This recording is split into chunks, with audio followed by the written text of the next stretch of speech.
Result बाहरिया पर एते सत्साहस नाही फोन करना शुभेच्छा जन ना गणतंत्र आपन को रेस्पेक्ट दियंती लास्ट थर आपन को प्रचार प्रसार करथिले 2019 मो पई से प्रचार प्रसार करनथला किए कहला कथा गोटे मो पई गोटे प्रमाण देखम नहीं आपन सत्साहस दरकार ना जे सब बाजे कथबार्ता कर साहस हम ना आपन तो तार वीडियो सी मत भंड बाबा पर्यंत कहले से मोर एमएलए लैट एमपी लैट सब फेरीगला बोली कहले डा मिछरे एमपी लैट फेरेनि बोली से जानि नांती मु तो मो 3 पीढ़ी एमपी सब लैट मु बांटिली से सब फालतू कथा कहीं सत कहीकि तो आगे उपाय ना किसी कंट्रीब्यूशन ना दलर किसी ना तेणु सी मिछर माया चलती बर्तमान सब बीएस पैसा फेरीज सी हो कथा कहीकि निकृष्ट स्तर प्रचार स्तर को सी आसीगले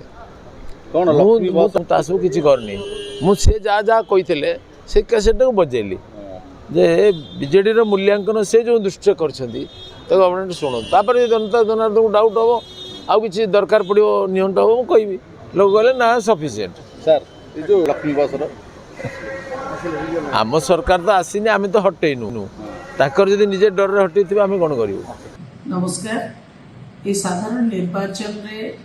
देशवासी एवं ओडिशावासी जो मत प्रदान करिसेंती ता आज प्रकाश पाइछि एवं ये जनमत को आमे नम्रतार सह स्वीकार करुचु। समस्त विजयी प्रार्थी को मो अभिनंदन जनाऊँगी एवं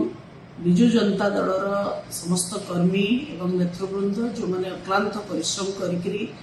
एते संख्यार ओडिशावासी भोट पाइले तांको मध्य धन्यवाद दूची। विशेष भाव में बालेश्वर लोकसभा क्षेत्र में समस्त कर्मी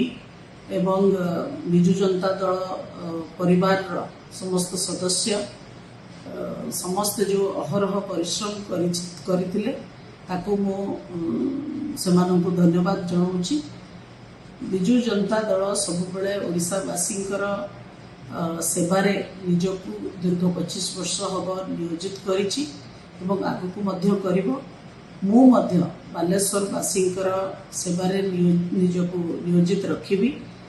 एवं आगामी दिन में लोकों पाखरे पहुँची तांकर सुविधा असुविधा बुझिबी। आपण मानकर सहयोग धन्यवाद। जय जगन्नाथ।